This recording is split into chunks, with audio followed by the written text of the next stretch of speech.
Hi hello, ഇന്ന് നമുക്ക് കല്യാണത്തിന് സാരി എടുക്കാൻ പോയാലോ. ഇപ്പോൾ ഞാനും അമ്മയും കൂടി പോണത് ജയലക്ഷ്മിയിലേക്കാണ് കേട്ടോ. ഒരു ഉച്ച സമയം എപ്പോഴാണ് നമ്മൾ ഇറങ്ങിയത്.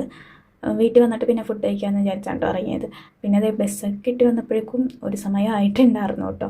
പിന്നെ നമ്മൾ കച്ചേരിപ്പടി എത്തി. പിന്നെ അവിടെ നിന്ന് വേറെ ജയലക്ഷ്മിയിലേക്കുള്ള ഒരു ബസ് നോക്കിയിരുന്നു. അവർക്കാണെങ്കിൽ സ്ഥലം പോലും അറിയില്ലായിരുന്നു കേട്ടോ ബസ്സുകാർക്ക്. പിന്നെ നമ്മൾ വേറെ സ്റ്റോപ്പിൽ ഇറങ്ങിയിട്ട് അവിടെ നിന്ന് നടക്കുകയും ചെയ്തത്. അങ്ങനെ നമ്മൾ ജയലക്ഷ്മിയിലെത്തി. അത്യാവശ്യം നല്ല കളക്ഷനും കാര്യങ്ങളൊക്കെ ഉണ്ട് കേട്ടോ. ഒരു വട്ടം നമ്മൾ പോയപ്പോൾ കസ്റ്റമർ സർവീസ് അത്ര നല്ലതല്ലായിരുന്നു. ഇന്നും വലിയ കുഴപ്പമൊന്നും ഉണ്ടായിരുന്നില്ല. നമ്മൾ തന്നെ തപ്പിയെടുത്ത് വെച്ചൊക്കെ നോക്കിയായിരുന്നു കേട്ടോ. 1000-ൻ്റെ ഉള്ളിൽ തന്നെ സാരിയാണ് കേട്ടോ എടുത്തത്. കാരണം ഞാൻ വേറെ എങ്ങും അങ്ങനെ ഉടുക്കാറില്ല.